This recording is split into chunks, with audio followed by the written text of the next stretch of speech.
Hello viewers, যারা class 7-এ পড়ছো তাদের এখনও সেকেন্ড ইউনিট টেস্টের জন্য ভূগোল পরীক্ষাটা হয়নি, তাদের জন্য আমি নিয়ে চলে এসেছি কয়েকটা গুরুত্বপূর্ণ সাজেশন প্রশ্ন। এখনও পরীক্ষা দেন তাদের জন্য, শুধুমাত্র তাদের জন্য বলছি।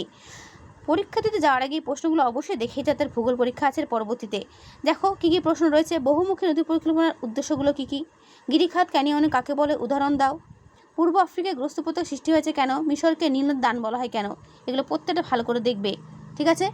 আটলাস পর্বতমালার সর্বোচ্চ শৃঙ্গের নাম কি? ব্লু নীলের উৎপত্তি হয়েছে কোন হ্রদ থেকে? এগুলো করবে।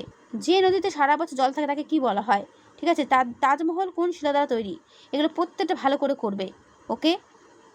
পৃথিবীর বৃহত্তম নদী আমাজনের কোনো বদ্বীপ না থাকার কারণ কি?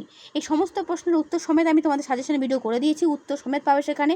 যদি পুরো ভিডিও পেতে চাও অবশ্যই জানিয়ে সেই ক্লাস 7-এর প্লেলিস্ট ফলো করবে, পেয়ে যাবে। এখন শুধুমাত্র আমি ভূগোলের কয়েকটা গুরুত্বপূর্ণ প্রশ্ন তোমাদের সামনে তুলে ধরছি, যেগুলো তোমাদের পরীক্ষাতে আসতে চলেছে। এগুলো ভালো করে কিন্তু করে যাবে। আফ্রিকাকে অন্ধকার মহাদেশ বলা হয় কেন? মিশরকে নীল দান বলা হয় কেন? এগুলো কিন্তু আসবেই। ভিডিওটা পজ করে দেখে নিও এখানে কী কী প্রশ্ন আমি দাগিয়েছি। দাগানো প্রশ্নগুলি বারবার করে বলছি, ভালো করে দেখে যেও। এর মধ্যেই কমন পাবে, একটু গ্যারান্টি দিয়ে বলতে পারি, ঠিক আছে? তো এই হলো তোমাদের ভূগোলের কয়েকটা গুরুত্বপূর্ণ প্রশ্ন। যদি ভালো লেগে থাকে অবশ্যই লাইক করে দিও, বন্ধুদের কাছে শেয়ার করে দিও যত পারো। আর হ্যাঁ, যদি ভালো লাগে অবশ্যই কিন্তু পুরো ভিডিও দেখে নিও ক্লাস 7 প্লেলিস্ট ফলো করে। সেখানে ভূগোল কেন অন্যান্য সাবজেক্ট সাজেশন ভিডিও দেওয়া রয়েছে, ওকে? তাহলে এসে কিন্তু দেখে নিও।